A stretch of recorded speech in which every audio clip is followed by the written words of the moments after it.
Greetings, everyone. Pete Pardo here from Sea of Tranquility. Welcome to another episode of Friday Morning at the Fun House with the man himself, the living legend, Mr. Canada, Martin Popoff. What's going on, Yes, Martin? morning, sir. It's been a while, but summer is here, so that's good. It's very warm, warmest February on record, they say. I So, heard that. Yes, buddy, I heard yeah, that. Yeah, crazy. no, ready to roll. Ready to roll. The sun is shining today for the first time, what seems like all week. It's just been rain, rain, rain, rain here. And then tomorrow, more rain for the rest of the weekend. So we'll take this 1 day break here in the Hudson Valley. And yeah, I don't know about summer yet, but it's been like in 50s and whatnot, approaching 60, upper 40s. So I guess that's warmish for this time of year. We'll take it, right? We'll take it. No more snow. No Yeah. more snow, hopefully. So today, once again, it's that time of year, folks. Rock and Roll Hall of Fame 2024 nominees have been released. We took the week off because I was away in Boston last week, but we're back ready to talk about this. I got a PowerPoint presentation for everybody. As always, we're going to dissect the nominees list. We're going to tell you what we like about it, what we don't like about it, and all the stuff that goes in, as well as our predictions and who we'd like to get in. So, Martin, I don't know if you want to expand on that before we start going through the list here. Yeah, we've done this for a few years now, kind of thing, and I really I love the whole idea how everybody grouses about this, and when we post this on Facebook, everybody's going to complain. But I am more or less a supporter of the whole thing, because I really like to see when something actually does get traction, right? I looked up because we've got a lot here we're going to talk about that might have been involved more so in a hip hop Hall of Fame or whatever, right? And I actually looked up, they still haven't built a building for that yet. So, and we know the Metal Hall of Fame, those are buddies of mine that are trying to get that off the ground, but there's no building there either, right? No. So I really like the fact that this does have traction. All the news media reports on it. So it's fought, it's scraped, it's always on a shoestring budget. I've been to the building a few times in Cleveland. I love Cleveland.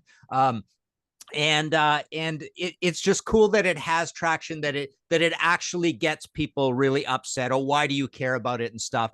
And the other positive thing I want to say about it is, as it stumbles along, the bands that we complain about not getting in tend to eventually get in. So over time, you can't really complain. I mean, we can, and there's lots we're going to mention that we wish would get in that won't, but as we go along, it seems that errors are corrected or things eventually happen.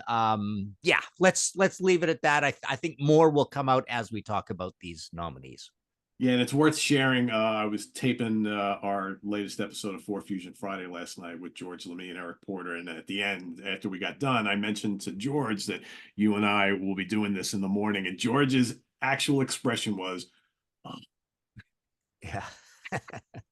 Because so many people just don't respect the hall at all, and they think it's like a complete waste of time. But like you said, it always is, whether you love the hall or you don't. It's controversial, and it's always fun to talk about controversial things. So I kind of, even though I don't take it too seriously, I like talking about it. So that's why we do this every year. So like I said, I've got a PowerPoint presentation. We're going to go through all the nominees. I've got a little bit of factoids and stuff about each one of them, and then we'll get into the whole discussion part of it. So let's go. The first nominee is Mary J. Blige. Exactly. Queen of hip hop, soul, and R&B, 14 albums between 92 and 2022, 100 million records sold worldwide. Yes. Apparently 20 million in the US. What's the 411 in 92? 3 times platinum. My Life, 3 times platinum. 94, Share My World, 3 times platinum. Double, triple, platinum, gold, everything through 2013. Huge artist. Yeah, it makes perfect sense. I mean, we like I say, we all have our own little worlds, our own little bubbles. And when I compare a lot of bands that I wish that could get in, they're not sales juggernauts like this. Like I say, I've there is no hip hop Hall of Fame yet. I think this is a perfectly obvious choice. She deserves to be in, I think. Yeah, and in addition, you've got 9 Grammy Awards, 4 American Music Awards, 12 NAACP Awards, 12 Billboard Music Awards, plus all the sales you mentioned. Yeah. it's kind of a no-brainer. Of course, again, is it rock and roll? Is Mary J. Blige rock? No, but she kind of had her toes in a little bit of everything. And you just look at the massive scale of everything she's done. It's kind of hard to argue this nomination. So, yeah. Yeah, I went and played a bunch of it again, and it's what you expect, right? of course, yeah, It is poppy, hip hoppy, R&B, but it's it's music. So it is music. at this, there is a country hall of fame and all that, but like I say, the fact of the matter is this thing has traction. There's a building, it's a big thing. I think until things splinter further and there are big massive edifices full of all this stuff for different genres, this is the hall for this. It is. Yeah, it is. Yeah. And kind of following along the same footsteps here, we got Mariah Carey. So, highest certified female artist in U.S. recording history. 9 Grammy. Hold on. Let me get to the first 5 singles that she ever released, all hit #1. First artist to ever do that. 220 million records sold worldwide, 6 Grammy Awards, 10 American Music Awards, and 20 Billboard Music Awards. Yeah. Crazy. Wow. Yeah. Yeah. Yeah, totally makes sense. And along those lines again, I feel like I've done this before or shown this before, but here's the extent of my Cher collection: 2 copies of Half Breed on vinyl. But Cher is our next choice. And yeah, no disrespect. And I grew up watching Sonny and Cher and all that, and I loved it, right? It was great. But yeah, 27 albums. Believe is the big one in 98, 4 times platinum. First album goes back to 1965. Yeah. Huge artist. First gold record is Gypsies, Tramps, and Thieves. Talk about being a politically incorrect, right? We've got Half Breed, we've got Gypsies, Tramps, and Thieves, and we've even got a Dark Lady in there. But Half Breed goes gold in 73. But yeah, Gypsies, Tramps, and Thieves goes gold in 71. Really picked up in 87 and participated fully in this whole pop evolution thing with a lot of electronic beats and stuff like that. Massive star, one of the most famous people in the world. Yeah, for sure. I would Actress say as well. Yeah. she's also got a double platinum best of as well, right? I always like looking at that stuff to see, can you back it up with that? Where are the live albums, where's the platinum kind of thing. So yeah, massive artist, been around. Well, yes, so 65. We're talking 60 years. 60 years. Basically as an entertainer. So yeah, absolutely. Long time. Other facts here. Previously, she was the #1 female artist with the most #1 singles in the U.S. in the 70s. She's currently sits at #5 on that list. She's had 52 singles in the top 100 U.S. singles charts, 34 top 40 hits, and sold over 100 million records worldwide. So, wow. Kind of a no-brainer there. All right, Dave Matthews Band. One of the leading jam bands known for their live shows and playing different set lists and versions of songs every single night. Sold over 33 million records in the U.S. alone. Nominated for 14 Grammy Awards, winning in 1996 for So Much to Say, and one of the leading live draws on the touring circuit over the last 25 years. Still pretty popular to this day. Yeah, massive band, and I think the other thing the hall needs to do is move forward with the times in light of the decades kind of thing, right? Yeah, that's a weird thing about the hall that I don't quite get and I don't like, is that you see bands nominated and then they don't get in, and then like that was your only chance. That's such a weird, it doesn't make sense to me, right? Yeah. When that happens, like I don't know. Did MC5 or the New York Dolls get in? I believe they were nominated at one point. There's a bunch of these all along the way. People that get nominated and then don't come back. So yeah, they've got to do something to sort out this old versus new thing. But it's it's great. And then there's also the how does it work? It's 25 years after your first album or something like that. Yeah. That's when you're nominated, sort of thing. But yeah, there's such a talented band, and the whole jam band thing, and people these guys just dominated. The record sales are insane, right? Yeah. What do And they got? there's a Yeah. bunch of examples on this list this year of bands who have appeared, artists who have appeared on the nominees list Mhm. prior and then didn't get in, and then they usually skip a couple years before they put him back in again. I believe Dave Matthews was in once before and didn't get in, so we'll see if it happens this time. Yeah, yeah. I'm just this one I happen to have on handy here, but Crash 7 times platinum. Before these crowded streets, 4 times platinum, 3 times platinum, double platinum, platinum. Wow, that's an amazing run Yeah. of sales for these guys. Yeah. Yeah, for sure. And Oh, and like I said, they backed it up with the tours. I mean, sold out tours year in, year out, right? Even if they don't have a new release out. So, yeah, yeah. All all right, right. next one, Eric B and Rakim, paid in full, 87 platinum. Yeah, I went and played a bunch of this stuff as well. It sounds kind of like I would I remembered it or expect. You know, it's essentially rudimentary hip hop, a little bit Run DMC ish, right? Yep. Follow the leader, 88 gold. Let the rhythm hit him. Gold. Don't sweat the technique.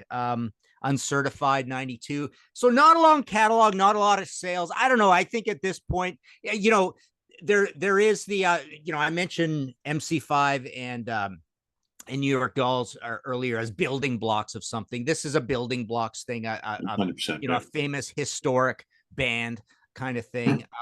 But I don't know. Now we're getting down to the point where I don't know. I'm not too positive because it's got those flags against it sort of thing, right? Being squarely hip hop, sales aren't massive. They don't have a long catalog kind of thing.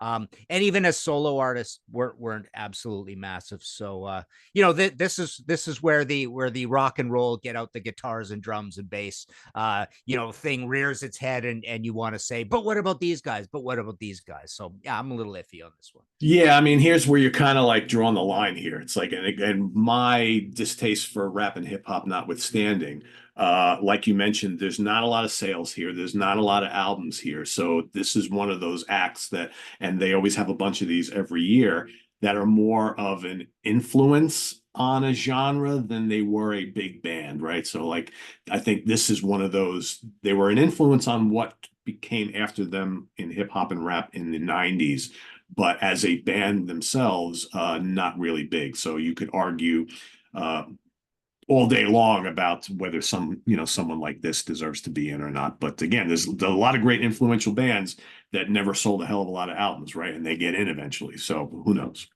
Yeah. All right. Foreigner. British American supergroup, leaders of the AOR melodic hard rock scene. Uh, Big band. First four albums all sold in excess of 5 million copies. Over 80 million albums sold worldwide, 9 top 10 hits, still going in some fashion today, although this is like the long goodbye tour, right? But I think a hugely, hugely influential band for this style of music. And quite frankly, I'm kind of shocked that this is the first time that they're getting nominated. To me, this is a no-brainer. Yeah, absolutely. This would be on my list of absolutely they should be in. They should have been in a long time ago. But you know, they are literally the kind of band that the rock critics and Jan Werner and Rolling Yeah, Stone despises, right? They don't absolutely. like this. It's AOR, it's dressing nice, it's keyboards and pomp rock and pop and heaviness, everything they don't like, right? Yeah, It's Bad Company through to Lou Gramm. It's you know, the blues, you know, all these things that they don't want in the hall, you know. And I remember growing up as a kid, resenting Foreigner, even myself, because they were in that class of band that seemed to be getting all the accolades and all the sales. corporate Well, rock, let's say right? sales, yeah, over and above the heavier bands that I liked that weren't selling so well. Like let's bring up Rainbow, for example, because the whole back half of Rainbow is influenced by Foreigner, Yeah, right? And then, as we've talked about in these latest AOR, these hair metal shows that we've been doing, they're a big influence on. They're a big proto hair metal band, right? yeah. They're a band that sets up this whole idea of this, along with your likes of Loverboy and whatnot, right? So yeah, absolutely huge band. Went for long time. They're absolutely a rock and roll band. You can't you know, you can't find a more just squarely rock and roll band that kind of should be in here, kind of thing. So Yep, I would agree. absolutely. All I right. would agree. My next one is Peter Frampton. Got our suburban government issued copy of Frampton Comes Alive there. And even this one did well, right? The one before it was a pretty big album as well. But yeah, basically, we have The Herd, we have Humble Pie, but 15 or so albums kind of thing, plus the Humble Pie stuff. So Frampton, the 75 one, goes gold. I'm in You, the one after in 77, went platinum, the one everybody complains about, but Frampton Comes Alive, 8 times platinum. Even Where I Should Be, 79, went gold. So he had a pretty good long run there. It's not just the live album sort of thing. I'm not the biggest fan in the world. Like I just find I just find him to be such a generalist. It's just general rock kind of thing. I've done a whole podcast episode of my History in 5 Songs thing on that concept of and we should do a show like this. It could be a fun one, but what's the point of this band? Right? That whole idea, right? Why do you do what you do? Why does Billy Joel do what he does, right? And I feel a little bit like that about Peter Frampton, but he was a massive it was a massive situation. It's a rock band. He's been around. He keeps going. He's always, like, he's done interviews. He's played for David Bowie. So massive star. Yeah, I think he should be in. Yeah, I mean, I love Peter Frampton. I think he's a fine guitar player. I love his vocals. I'm like kind of on the fence with him. I part of me, my gut says I'd love for him to be in just because. Um, but I'm almost like, if it wasn't for Frampton Comes Alive, would anybody really care about Peter Frampton? Yeah. And I hate to say that because I do respect him, and like I said, I'm a fan of most of his stuff. So I don't know. I think that I'd love him to be in. I don't know if he gets in based on the success of that one album. I don't know. We'll see. Okay, I'm convinced too. No. I don't know. I want him to be in. Don't get me wrong, but I just, I'm trying to. I try to put my logical hat on, Martin, when we do these Yeah, I things. know. I'm just like, I'm on the fence with him. I Yeah. want him to be in, but my gut tells me, has he really done enough throughout his career that deserves something like this? Yeah, maybe. I mean, Frampton Comes Alive, one of the biggest live albums of the 70s, right? It stayed Billboard charts for 97 weeks, right? And he's got those other, popular albums, but it's been a long time since Peter has really done much of note or sold much of anything, right? He always tours. And so I don't know. I'm on the fence. I'd love him to be in, but I just don't know if it's going to happen. I'm not on the fence. I'm a no now because Okay. Yeah. I forgot that we have to be disciplined about this. It's true. I mean, I try to be, right? I'm a no. I try to be. I can't always do these from the heart, It's like I'm trying to be logical a little bit. So here's another one, Jane's Addiction. So one of the early '90s alternative rock bands. Again, not a long career. 5 Grammy nominations, 2 platinum albums, 1 gold album, and then they kind of disappeared. Perry Farrell, of course, instrumental in getting the whole Lollapalooza tour thing going and on and on. Martin, I don't know if you have anything to add about Jane's Addiction. Yeah, I love Jane's Addiction, but I'm gonna go no here too. I just don't think they're big enough. Yeah, I mean the whole Lollapalooza thing is a big deal. And they are an influence, but so is Faith No More. It's all wrapped up in this whole thing. It's all it's this alternative thing. You could say that they kind of set the stage for grunge as well. They're kind of part of that a little bit. Yep. Nothing shocking, certainly. You think of that being an August 23rd, 88 album, and it's basically a grunge album, not from Seattle, in a very early days for grunge. So it's kind of cool in that respect. So yeah, I love these guys. But I just say I just think it's just trying to be too hip. It's too new. It's too small a band. That this is where my back goes up again. That there are some institutions who have a much longer and more legendary career still from the 70s that we got to catch up on before these bands. I would agree. Yeah, I would agree. Okay, my next one is Kool and the Gang, 26 albums from New Jersey, gold in 73 and 74, so they go way, way back. Platinum in 79, 80, 81, then a couple of golds, so pretty big band. 84 Emergency double platinum. Celebration is the big one. That's off of 1980's Celebrate, ! 196 million plays on Spotify. Big, huge band. But you know, over time, this is another one where I like kind of put up my back and go, there are other bands that are more rock and roll that are just as big or slightly bigger. Um, that, you know, frankly, you know, they will get kind of put down for having 70s tropes and stuff like that and being a little silly in the 80s and stuff. So does a band like this. So you know, it's cool that Van Halen had them as a sport. That was really cool. But no, this is one where I go, I do that thing that you're not supposed to do, where you go, where you know, you're arguing on Facebook and someone goes X band, but what about Y, right? Comparing two bands that don't need to be compared, but you're just trying to find one that's bigger than your other example, and that's one where I feel here. So I'm gonna go no on this one. Yeah, I kind of agree. I mean, I think they're a fun band and they've got like lots of really cool hits and whatnot, but I don't know if it's their time and I don't know if it's a really good fit, to be honest with you. I was just thinking, are Earth, Wind and Fire and the Commodores in? I think they both are, right? Yeah, that sounds pretty possible. I mean, Yeah, I mean, this 26 is albums, they definitely paid their dues. You know, yeah, I don't know. That's the other thing. I mean, when you see a career that long, you almost want to go over to yes. So yeah, I'm on the fence. Yeah. yeah. All right, next up, Lenny Kravitz. Singer, songwriter, multi-instrumentalist, and actor. 4 platinum albums, 3 gold albums, 16 US top 40 hits. I was like surprised when I saw that many. I was like, holy cow. I can only really think of like maybe 3 or 4. But he has been a very popular face on the music scene and in Hollywood over the last 25 plus years, or it's about 30 years now at this point. I don't know if it's enough to put him in though. For me, I'm going to say probably no for Lenny Kravitz. But yeah, I could totally see his popularity and his influence on the more modern music scene. But I think his time will come. I just don't know if it's right now.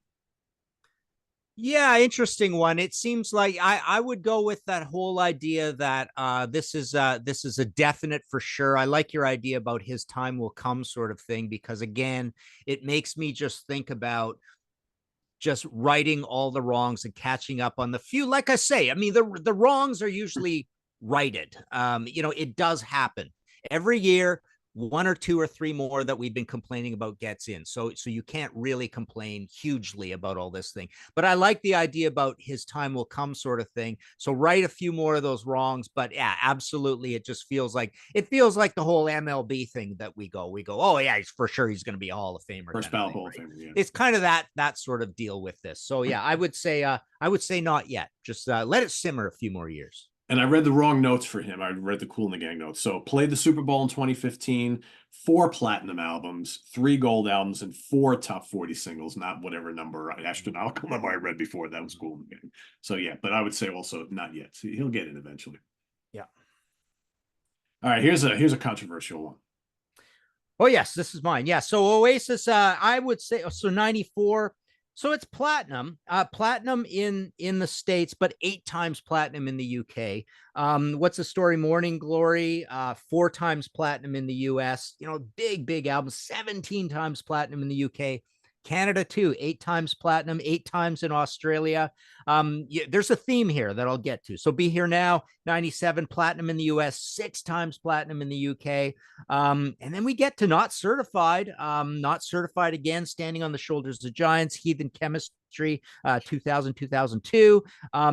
But even Heathen Chemistry, 2002, 4.5 million worldwide. So this is where you get into that argument. Is this a Hall of Fame for everybody? It's supposed to be, right? It's supposed to be a Hall of Fame for the world, right? So this is a massive band. Noel and Liam are both huge personalities, impressive solo careers as well. So it's not that they've been idling kind of thing. But yeah, and then Dig Out Your Soul. Again, here we go. No certification in the States, but we're up into 2008 at this point. This whole Britpop thing is blown over a long time ago, but 3 million worldwide. So huge band. And I think they should get in. And this should be almost like I say, that statement that there are these massive world bands that should get in. I mean, there's not that many examples of them, right? Generally speaking, if you've done pretty huge in the States, you've done done well worldwide, and vice versa kind of thing. But this is like a statement one where you go, look, you can't deny the career. They're definitely a rock and roll band, that's for Yep. sure. Live, they are loud and they are heavy and noisy, and and it's dangerous. So yeah, this is definitely a rock band. We don't have to worry about that here. I think they should be in. Yeah, interesting how we have two bands on this nominees list who basically fall into the same category. Just absolutely enormous back home and, well known throughout the rest of the world. But I think you have to take into account just how massive they were in the UK. I mean, it's just, 26 top 40 singles, seven straight number one albums in the UK, all multi-platinum in the UK. I mean, it's just crazy. And, what's the story? Morning Glory has sold over 22 million copies worldwide. That speaks volumes. Whether I'm a fan or not doesn't really matter here. I absolutely think Oasis gets in. Yeah. Sinead All right. O'Connor, Irish singer-songwriter activist, recently passed away. She's got what everybody knows, the I Do Not Want What I Haven't Got, her 1990 release. Her second album sold over 7 million copies worldwide. And Nothing Compares to You, still to this day, a much beloved song.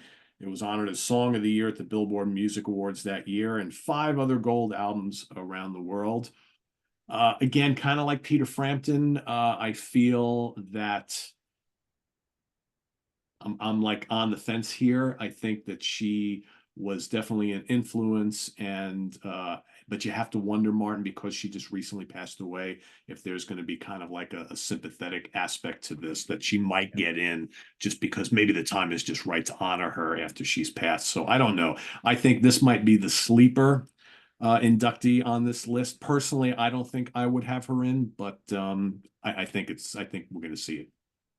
Yeah, I don't think the impact in the sales is really there. And again, I feel like this is a situation where we should be catching up on some of the 70s and 80s and maybe even 60s artists before we get to this point.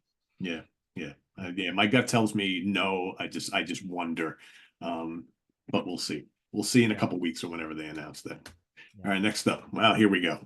Okay, Ozzy. Yeah, next is Ozzy. I pulled out a couple of props here for Ozzy. All these records were big. This is an interesting one where he's been in with Sabbath already, so that's cool. But as a solo artist, I think he absolutely should be going in. Blizzard is 5 times platinum. Diary is 3 times platinum. Bark is 3 times platinum. Double platinum for Ultimate Sin and No Rest for the Wicked. No More Tears, 4 times platinum. So this is an artist that had a comeback, but just a regular relentless success story from basically 1980 all the way forward. He sustained it with osmosis, so he battled through the grunge era and the death of hair metal, but everybody loves Ozzy. He's a general rocker, big, kind of, gets sort of corporate with all the lineup changes and stuff as we move on. There's obviously a lot of drama. There's the huge TV fame, sorry. Yeah, Down to Earth is platinum, has a couple more gold. So he's been a huge artist for a long time. I think this is a given. I've been following that whole fan vote situation too. That was very frustrating what happened to Priest, the way they got in and how the fan vote thing didn't go crazy. But Ozzy this year, he's getting a ton of fan votes, right? Yeah. It's pretty incredible. It's good to see. And then who and how do you induct Ozzy, right? So I think he'll get in, but I almost think that it should be Ozzy by himself. Forget about even bringing on Zach. But I think in his acceptance speech, he should mention Lee Kerslake and Bob Daisley, and not even just mention them by name, but say a little about them.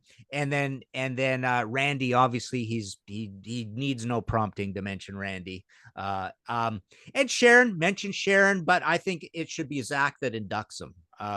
You know, generally As speaking. opposed to Tony, I think the only other guy would be Tony for me to. Yeah. I guess the point is generally the induction is not by somebody who should have maybe gone along with him and as part of the band. It's usually an outside person. Maybe it's always something like that. But somehow Zach needs a little special acknowledgement. I don't know quite how Well, to he's do been that. such a part of his solo career. I mean, yeah. Yeah.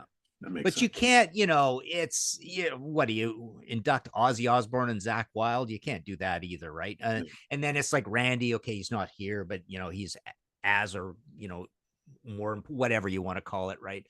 So yeah, I think this is a really no controversy, given that you just put double quote marks around Ozzy Osbourne and that's it. But yeah, you're right, Tony maybe, but I think this is a case where it could be Zach, right? And you could probably do a pretty good, damn good job of it too.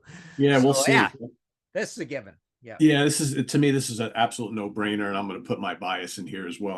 I want this to happen. I think it's deserving. I mean, 100 million albums worldwide, all the influence. I mean, you were talking about all the studio albums. All those live albums also went platinum too. So Speak of the Devil and the tribute and all that stuff went platinum. So yeah, this is one of the most hugely influential vocalists in heavy metal history, and I think this is an absolute no-brainer. Yeah. All right, so this is an interesting one. So Slade, one of the most successful English rock bands of the 70s, hugely influential to the glam rock scene. First act to have 3 singles enter the chart at #1. Achieved 17 consecutive top 20 hits and 6 #1s in the UK singles charts. Sold more than 50 million records worldwide, 10 gold albums in the UK on top of that. But basically known around the world, but a phenomenon within the UK. So kind of like Oasis, this is a band that was much, much bigger at home than they were anywhere else. To a lot of people here in the US, not really a known entity.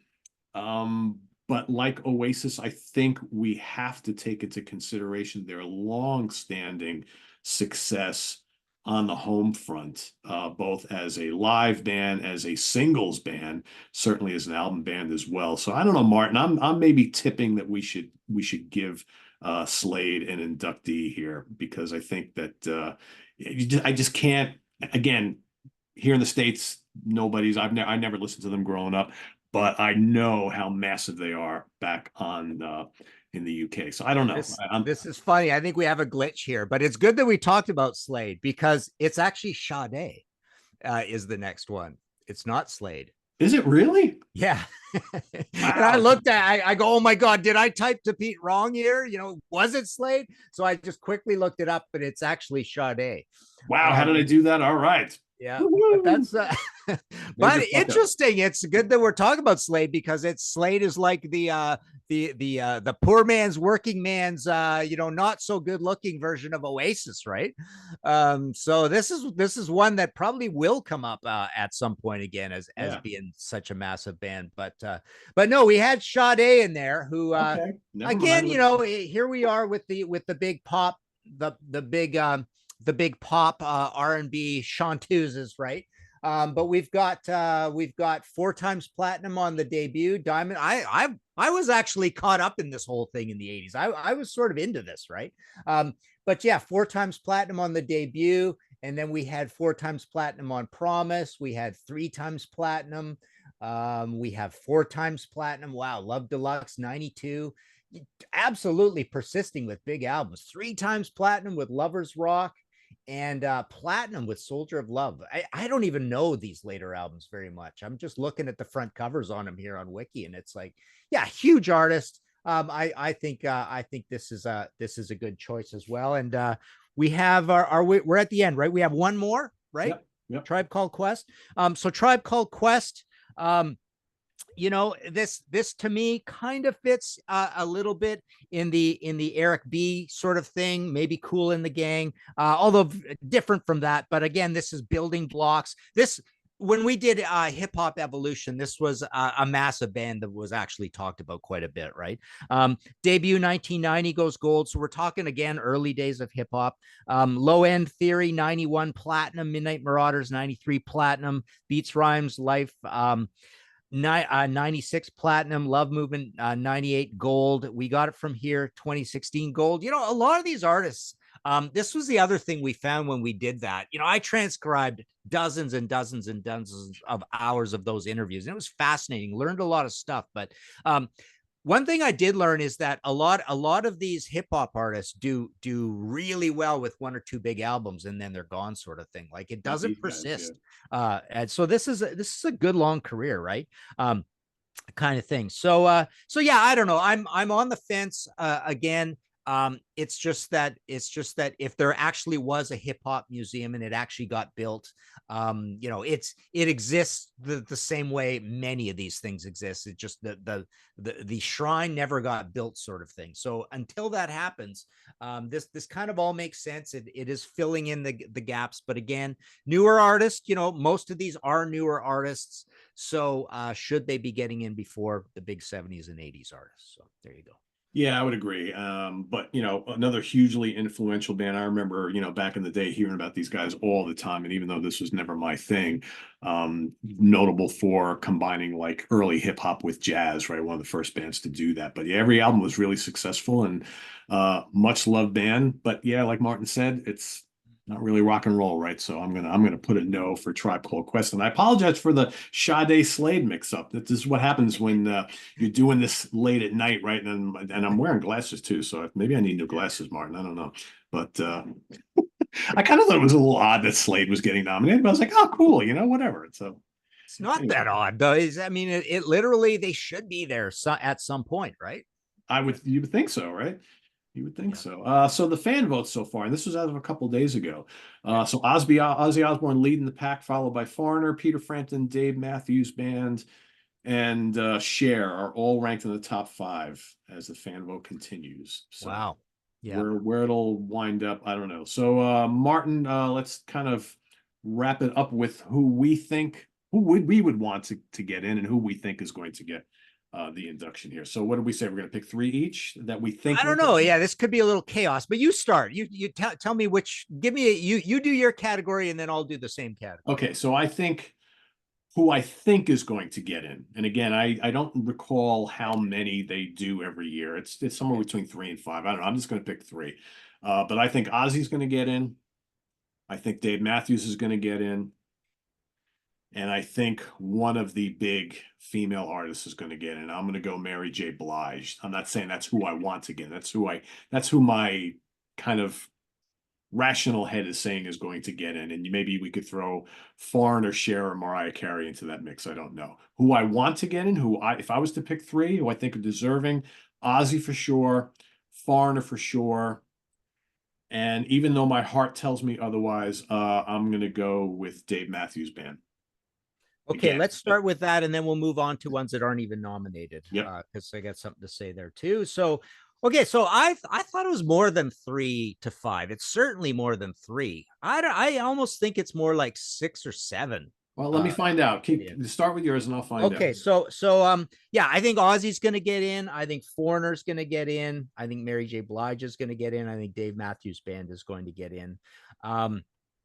Now, who I want to 5 get to 7, in, 5 to 7, Martin. So 5 to 7. 5 to 7, Okay. yep. All right. So who I think really deserves to get in from here is Mary J. Blige, Cher, Dave Matthews Band, Foreigner, and Ozzy the most, I would say.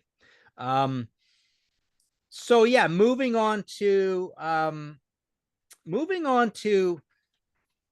the ones that I think, so I've actually got two slight nuanced lists here. So I've got well, yeah, let's skip one of them. So the 3 bands that I think I've got 2 bands that definitely I would put in on par with any of these, and that would be Jethro Tull and Iron Maiden. Maiden, absolutely massive band, have been around for so long, keep making music, huge live act. Just everybody knows them. Everybody knows Eddie. We know there's the weird controversy with RIA numbers and Iron Maiden. For some reason, I think they're lower than they really are. But that doesn't really matter. They're just a massive band. I think they definitely are way up there. Jethro Tull also was a huge band. They've been around forever. They also have consistently been a huge ticket draw. Everybody knows them. It's really unique, interesting music. So creativity should count for something, right? and they were a huge band. They sold a lot of records through the 70s. They were definitely a big band. And the other one that's one notch down, but I think now is entering in the conversation. I've always heard people bring up this band constantly, constantly, constantly. I keep saying no, no, no, even though there could be my favorite band of all time, Blue Oyster Cult. I think Blue Oyster Cult, again, here, this is one where I compared to like a Kool and the Gang and go, you know what? They're kind of on par. And one of them is definitely more rock and roll. They're a great creative force. The lyrics are amazing. They're creatively fearless. They change things up all the time. They've lasted all this time. They keep making music. I mean, the records are few and far between in the later years, but still they kept touring forever. And yeah, just a big band with a huge long history. So I think that's the other one. So kind of my favorite, my wish list would be Iron Maiden, Foreigner, Jethro Tull, Ozzy Osbourne, and Blue Oyster Cult.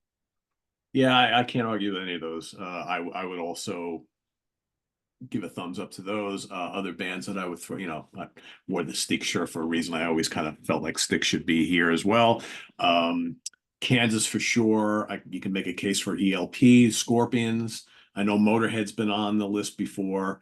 Again, not a big selling band, but their influence is undeniable. And, some of the ones that, like you mentioned earlier, didn't get in, MC5 and the Stooges and whatnot, for sure. So, yeah, but yeah, I've got a few more actually, Pete. Okay. Just before you move on. So, Alice in Chains, Bad Company, Black Crowes, Boston, The Cult, King Crimson, Pantera, Robert Plant, Supertramp, and Tool. Yeah. Yes, Yeah, yes, yes, yes, and yes. It's actually a lot. So yeah, that's a really long list. And when I see a list like this, again, I don't want to, cause any ire or whatever, but when you get down to pop female solo artists or hip hop kind of thing, it's like some of these I think edge that out, especially when you bring in you bring in record sales. That some of these have sold a lot of records, and again, you bring in that thing of catching up on the big 70s and 80s glaring omissions so far. So yes. yeah, I would, my back would get up again, and I'd say, I'd lower the level of the political correctness on the whole thing and say there's still a lot of old rock and roll bands that should get in. Yeah, that's why when I see, no disrespect to Jane's Addiction, but when I see a band like that getting nominated, who were only really around for a few years, they're much, much more modern than a lot of the ones that are deserving from the 70s and the 80s. It's almost like, well, bands like that need to wait their turn, right? Because we do need to take care of those classic bands who were very, very popular, sold lots of records, lots of tours, very influential from the 70s and the 80s. And we could probably go back. There's probably bands from the 60s too that are deserving that haven't gotten in yet either. So yeah, because some of these are just going to have to wait, and some of them just really aren't rock and roll. Yeah. And not to do that again, but Bad Company versus Jane's Addiction, Supertramp versus Jane's Addiction. Like, come on, right? Yeah. Again, nothing against Jane's Addiction, but yeah. So if I were to revise my who I think was, since I only did three. So yeah, so I'm gonna go Ozzy, Foreigner, Dave Matthews Band, Mary J. Blige, and God, it's almost like, how can you, if you're gonna put in Mary J. Blige, how can you not put Mariah Carey and um Oasis? Yeah, or Cher. I mean, yeah, it's weird. You've got three that are very similar, right? Very similar. And Sade, right? I think out of this list, the only ones that to me just right off the bat scream no is Tribe Called Quest, Sinead O'Connor. But again, I think there's going to be a sympathy thing with her. I just have this feeling. Lenny Kravitz, yeah, Kool and the Gang, Jane's Addiction, no. I'm even going to say no to Peter Frampton. I love him, but I'm going to say no to him. Eric B. All the others you can make a case for. You could make a case for. Again, some of them are still not rock and roll, but just massive, massive acts and so influential. I mean, it's hard to say no to a Mary J. Blige and a Cher and a Mariah Carey, right? Or even a Sade. I mean, just look at how massive all four of those artists are. Yeah. But and I'm really like inspired to see Foreigner doing so well in the fan voting too, because yes. that band gets unfairly ridiculed, right? in later years. I don't think their reputation has held up so well. There's just been too much drama, and the lineup, the very compromised lineup and stuff, that the reputation has been chipped away at, I think, over the years.